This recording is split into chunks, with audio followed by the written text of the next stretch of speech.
eu vou começar tentando ir por um caminho diferente, que eu acho que a galera já ouviu um pouco do DeepSeek, eu vou complementando, né? Legal. Para não ter que ficar falando a mesma coisa e chovendo molhado. Eu acho que esse rebuliço que aconteceu ontem, né, ou recentemente aí na Bolsa Americana, teve 3% de queda na Bolsa, 15% de queda da Nvidia. E eu acho que favoreceu muito o Elon Musk e o Trump, né? Os dois acho que gostaram muito dessa O Elon por confusão. causa do rolo com o Sam Altman, com né? o OpenAI. Então vamos explicar isso que vai nos ajudar a entender o DeepSeek, né? Segundo o Elon Musk diz, ele é cofundador da OpenAI e ele botou $70 milhões para começar a empresa. Por que ele fez isso? O que motivou esse investimento? Ele, vendo o rumo que a inteligência artificial estava tomando, principalmente pensando no encaminhamento ideológico, né, e no perigo que isso traz para a humanidade. E esse perigo é uma questão que até hoje me impressiona que é pouco falado, né? A gente não pode esquecer que o padrinho da inteligência artificial, que é o Geoffrey Hinton, ele pediu demissão do Google para poder criticar e para sair fora de um projeto que ele achou que estava indo por um caminho perigoso, né? Então, não foi só ele, né? O Mo Gaudat, que era diretor de negócio do Google X, também pediu demissão da Google e hoje é um ferrenho crítico, né? E a crítica não é, vai tirar emprego, tá enviesada. A resposta à crítica é isso aí pode extinguir a humanidade, né? Olha só. Que não é novidade. Em 2014, vários especialistas falaram isso. Perguntaram para o Stephen Hawking, que era vivo ainda, qual o maior perigo para a extinção da humanidade? Ele falou, inteligência artificial. Inteligência artificial vai ser a última construção, a última criação do homem. Os caras, por quê? Ele falou, porque vai destruir a humanidade. E o Steve Wozniak, que é cofundador da Apple também, falava isso na época, fala isso hoje. O Nick Bostrom, que é de Oxford, que é um dos maiores especialistas em inteligência artificial também. O Elon Musk, né, falava isso na época. E nessa época que estava esse negócio de inteligência artificial vai extinguir a humanidade, ele teve a ideia de investir numa outra empresa, que seria a OpenAI, com 3 características principais. Ser código aberto, open source. Segundo ele, foi daí que ele criou o nome OpenAI. OpenAI por causa de open source. Código aberto, segura, garantindo que a gente não vai destruir a humanidade criando isso. E o terceiro é sem fim lucrativo. Só que aí o que acontece? No meio do caminho, segundo ele, o projeto foi mudando, foi buscando lucro, o código foi fechado. Começou a ficar meio estranho a maneira como eles estavam programando, as respostas não estavam do jeito que ele queria, com a segurança que ele queria. E aí ele saiu fora, já processou 2 vezes a OpenAI, né? O primeiro processo foi porque eles tinham que tirar do site que é código aberto e não era mais, e que era sem fins lucrativos e não era mais. Então ele processou nesse sentido. Então o Elon Musk ele tem uma rixa já antiga com a OpenAI, que ele foi cofundador, mas saiu, e com o Sam Altman, que é o CEO, que tem uma história altamente estranha, né? A gente pode entrar um pouquinho na história do Sam Altman. Legal, Tem coisas como a irmã acusando ele de ter sido molestada por ele. Nossa. Ele foi demitido da empresa, né? E voltou depois de uma semana. Demitiram porque falaram que ele não estava sendo claro com o board da empresa, ele mentia, ele apresentava Ele dados. é um gênio, mas com vários problemas. Gênio do Somebody Love também. Somebody Love, E ele, depois, o que aconteceu? Apareceu um whistleblower lá da OpenAI, né, um denunciante, que era um gênio lá, filho de indianos, que é o Sushir Balaji, e ele... o que sai na mídia é que ele era o responsável por alimentar os dados, né, para dentro da máquina para treinar ali, o aprendizado da máquina. E ele falou que eles estavam descumprindo leis de direito autoral, né? Então eles estavam pegando... Porque a ideia era o seguinte, se é sem fim lucrativo, você pode usar material com direito autoral porque você não está almejando lucro. Agora, tendo o lucro, não pode. Então, o que sai na mídia, que saiu no New York Times no final do ano passado, foi isso, né? Jovem diz que o OpenAI está ferindo o direito autoral para treinar a sua máquina. Mas, na verdade, o que é falado por outros funcionários e amigos é que ele descobriu que a parte ética da programação estava problemática. Não só estava tendenciosa, mas estava perigosa porque estava induzindo as pessoas a erro e por aí vai. Esse cara... aparece na matéria do New York Times, eu acho que foi no dia 23 de novembro de 2024. 3 dias depois ele apareceu morto dentro do apartamento. Nossa, entendeu? Então, será que ele sabia? A mãe do jovem, que é uma senhora indiana, mas fala muito bem, manja de tecnologia, ela deu uma entrevista de 1 hora e pouca pro Tucker Carlson, mostrando fotos e coisas assim. Impressionante, né? Porque, segundo eles, o cara, ele tinha uma arma em casa, né, para se defender dessas ameaças que ele estava recebendo. Mas o apartamento todo tinha pedaço do cara e gota de sangue. Tinha cabelo no apartamento que não era dele, tinha um pedaço de uma peruca. Rolou briga ali, então. Pô, com certeza, né? Caramba. Aí o ângulo em que a bala entrou na testa, né? Mas ela não entra reto. O que já seria difícil do cara. Sim, ela entra de cima para baixo. O cara teria que ter feito de cima para baixo. Assim, não. E ele tava com um machucado também na cabeça. E a pasta de dente dele tava com. A escova de dente estava com pasta de dente no chão, a comida dele estava em cima da mesa. Então, a mãe... a mãe acha que ele levantou e foi escovar o dente e pegaram ele por trás, deram uma paulada e depois meteram uma bala no cara, né? Olha E o prédio tem 3 entradas, só uma entrada tem câmera. A polícia não quis dar satisfação, ninguém falou nada, o corpo ficou 15 dias lá parado, o apartamento está até hoje lá sem ser periciado. Onde é o apartamento? É ali perto de São Francisco, na Califórnia mesmo, ali no Vale do Silício. Caraca. Então, assim, essa história caiu na conta dele, né? Pô, será que... Queima de arquivo? Aí começa essa... Então, o Sam Altman tem umas histórias meio estranhas, né? Em volta dele. Aí... É claro que a irmã que falou que ele tinha abusado dela, ele fala que a irmã tem problema psiquiátrico, é maluca. A família diz também. Mas é polêmica a história, né? Caramba. Realmente as bases que eram as ideais para o OpenAI ali, em teoria o que veio com o DeepSeek, né? Que em teoria é uma... Os chineses seria o conceito, o projeto original. Tem seus problemas, né? Mas veio para ser open source, veio para ser segura. Que é o que o Elon Musk estava reclamando, que foi o desvio de... Então, e aí desvio da finalidade. Aí é legal, né? Porque a gente fala assim, a inteligência artificial é o fim da humanidade, né? Tem essa pode galera. pensar pelo lado de criar um negócio, identificar que o humano é o problema e acabar com a gente, né? Que é o meio a utopia do Exterminador do Futuro. Ou uma linha que talvez eu acho que faça mais sentido, meio do eu robô do Will Smith, que é você tem sim um negócio que tem uma inteligência, mas ela pode ser controlada por alguém. E aí a corrida dos países é justamente para quem tem o poder, porque quem detém essa tecnologia detém o resto do mundo. Dominar o mundo. Olhando o princípio como funciona o capitalismo, é muito mais... A tendência é essa. Alguém quer controlar a tecnologia, a patente e tudo mais. A China quebrando o portão e falando, não, isso aqui está liberado.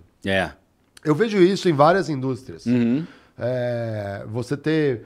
Quando a gente pensa em tecnologia, né, o próprio Linux é um conceito assim. Sim, open source. Tem tantas outras ferramentas. Eu gosto de música ali, produção musical. Tem o Reaper, que é de graça. Galera de audiovisual, grava um vídeo, você conhece bem o OBS. Sim, claro. Então você tem várias coisas abertas. Ou seja, você já passa da régua do tipo, isso aqui, gente, já é premissa para todo mundo trabalhar. Já virou uma ferramenta da humanidade.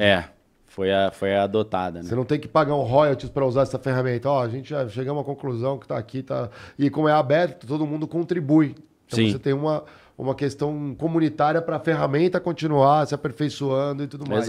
Só que aí quebrou as pernas porque parece que os chineses desenvolveram uma parada muito mais barata em termos tecnológicos, né? 6 milhões de dólares em 2 meses, segundo eles falaram. Sem usar as GPUs da NVIDIA, né? Caramba, isso que aí... mas assim, eu não confio 100% no que não. Porque o futuro vai dizer, né? Muita gente falou, esse cara para fazer isso no mínimo eles têm 50 mil GPUs da NVIDIA. É um problema porque existe uma sanção dos Estados Unidos contra a China que eles não podem comprar esse material. Se eles têm, foi conseguido aí na maracutaia, né? Não, as fábricas estão produzindo ali no a mercado. Coca-Cola local, né? Como se fosse um problema, né? Quebra de patente, né? Que difícil. E onde que são feitos os chips? Na Taiwan, é na própria China. Sim. Entendeu? Onde são feitos os chips? Taiwan agora tá ferrado, né? Porque o Trump falou que vai botar tarifas em cima de Taiwan. Sanções. Taiwan ficou numa situação periclitante agora. Tá, mas você falou que pro Elon Musk era interessante por conta do conflito dele. Eu peguei a visão, talvez, do Trump. Por que pro Trump também? Então, vou até explicar um pouco melhor. Porque eu acho que não dá para estudar esse caso do DeepSeek sem botar na mesa o projeto Stargate que o Donald Trump apresentou no primeiro dia. Aqui, né? Então, assim, é muito curioso e muito esclarecedor para você entender quais são as intenções do Trump. A primeira coletiva de imprensa ele ter apresentado esse projeto Stargate. Primeira coisa que estamos fazendo é o Stargate. Então, o Stargate, qual é a ideia? Ele chega ali diante da imprensa acompanhado de 3 figuras. Sam Altman, né? O Larry Ellison, da Oracle, e o Masayoshi Son, que é o cabeça do SoftBank, que é o banco... na verdade, é uma empresa de comunicação e de investimento japonesa, né? E aí a OpenAI ficou responsável pela parte técnica, a Oracle pela guardar os dados e tal, os data centers, e o SoftBank botar a grana. E a grana é um negócio violento, né? São 100 bilhões de dólares de cara e mais 400 em 4 anos. Estão totalizando 500 bilhões de dólares até o final da gestão Trump em 2029. Então, assim, né, no dia 21 de janeiro, terça-feira, meio trilhão. Após a posse, meio trilhão. Meio trilhão. Primeira coisa que ele apresenta é isso. E aí, 6 dias depois, né, na segunda-feira, aparece esse DeepSeek. Então, eu não acho que foi coincidência. Eu acho que o DeepSeek aparecendo é uma resposta ao projeto Stargate, entendeu? Para não questionarem, talvez, por que tá pondo 100 bilhões aí? Sim. Assim, questionaram 100 bilhões para guerra e coisas Exato, tipo, né? exato. Mas olha só que interessante. Ajuda o Trump assim. Ajuda aí, ó, viu? A gente tem que botar mais dinheiro. Olha o que eles fizeram. Não, fica para trás. Eles puxaram o nosso tapete. Mas aí que é interessante, né? Porque se a gente olhar as potências, China e Estados Unidos, quando operam entre si, sim, é uma relação muito delicada, porque a China não quer os Estados Unidos quebrados. Sim, lógico. Não Se os Estados Unidos quebrar, não tem como. Eles são os maiores, né? A China é o maior credor americano. Sim.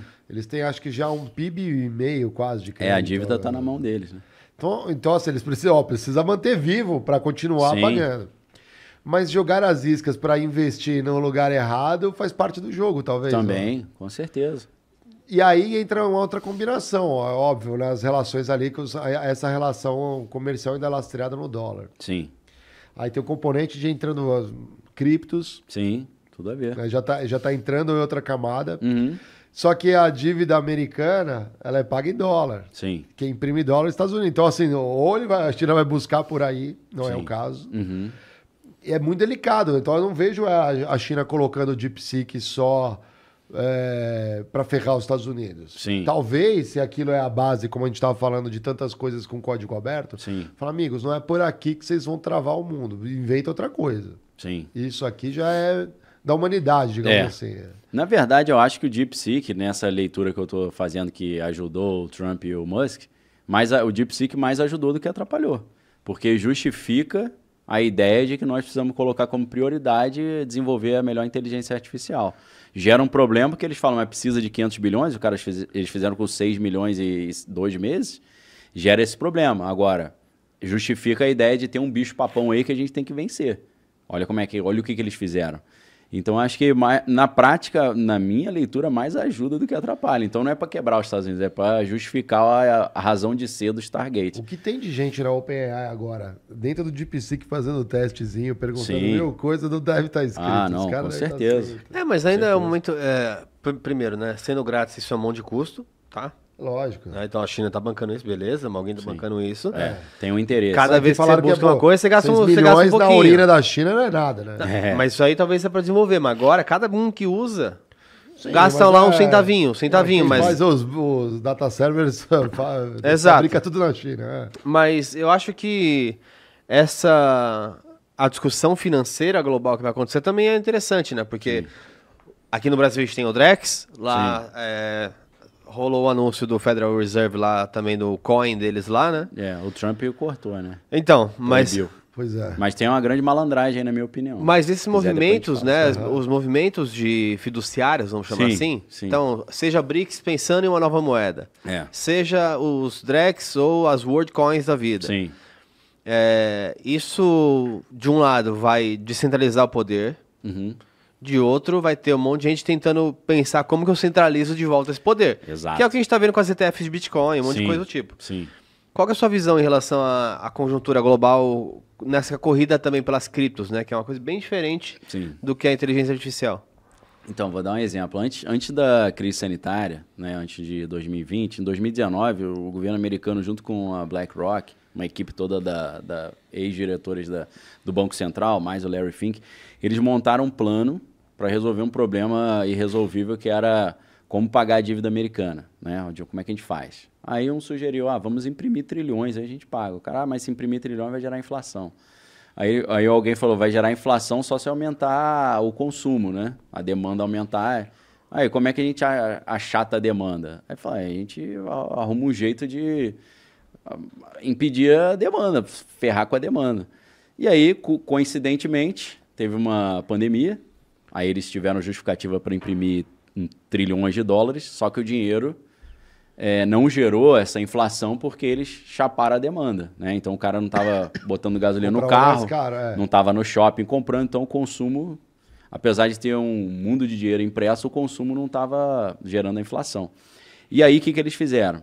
Aproveitaram para nessa bacia das almas lá, compraram tudo baratão, tudo bem baratinho, principalmente o Bitcoin. Por que eu estou falando isso? Por causa do Bitcoin. Então, o Bitcoin teve uma queda no início da pandemia, eles compraram, né, vários governos, né, nacionais compraram muito Bitcoin. E Bitcoin em 2020 teve uma valorização de 200 vezes, né, o que dá 1.900%. Então, uma parte desses trilhões que eles colocaram em Bitcoin cresceu pra caramba. E o que acontece agora, então? O presidente Donald Trump, ele agradou muito a base, né, do pessoal de cripto e tal, responde a essa base soltando o cara lá que estava preso lá, né, agradando a galera, o tal do Ross, esqueci o nome dele. O que ele fez? Ele emitiu uma medida provisória lá, uma ordem executiva, proibindo o Banco Central americano, o Federal Reserve, de criar uma CBDC, né, uma Central Bank Digital Currency. Então, o que acontece? A galera do cripto ficou, sensacional, né, uhul. Só que o que está acontecendo, na minha opinião, é que eles estão aparentemente louvando o Bitcoin e agradando o público do Bitcoin, mas eu acho que cada vez mais os governos vão puxar o Bitcoin para si e deixar para pessoa física as stablecoins, os USDC, o USDT da vida. O Tether agora tá meio que filme queimado, né? Mas eu creio que a tendência é essa. Eles vão usar o Bitcoin, vão cada vez mais acumular Bitcoin para pegar essa alta e eles vão criar um jeito do Bitcoin subir ainda mais. Para as reservas dos países, principalmente a norte-americana, tem uma multiplicação absurda. O Donald Trump já até falou de fazer uma reserva de Bitcoin, né, para o governo americano. Mas eu acho que isso, por um lado, é uma cilada. Quem tem Bitcoin vai ficar feliz porque vai subir muito. Mas, na verdade, é uma estratégia de usar o Bitcoin como uma ferramenta de segurança de reserva emergencial norte-americana e para tentar pagar a dívida americana, enquanto vai incentivar para a população usar as stablecoins que podem ser monitoradas e rastreadas igualzinho os CBDCs que são propostos pelos bancos centrais. Então, a ideia seria... O Donald Trump não cancelou a ideia do CBDC, que é uma ideia horrorosa para quem gosta de cripto, né? Porque é moeda digital centralizada, rastreada, né? Dá para botar crédito social, crédito carbono, cortar a conta, travar a conta do cara, mudar o valor do token. Então, o que eu acho que eles estão fazendo, na verdade? Continuando o projeto de uma CBDC centralizada, só que em vez de ser do Banco Central, do Federal Reserve, é das empresas lá de Wall Street e das empresas de tecnologia. Então, só mudou quem está gerindo. E você que tá assistindo esse vídeo aqui no Talk Flow, dá pra você virar membro, cara, do Flow agora. É um botãozinho do lado do botão de se inscrever. A gente faz um programa semanal só pros membros. Olha! Então fique esperto aí. Se quiser virar membro, tá bem aqui do lado, é mó merreca, custa menos de R$8, irmão.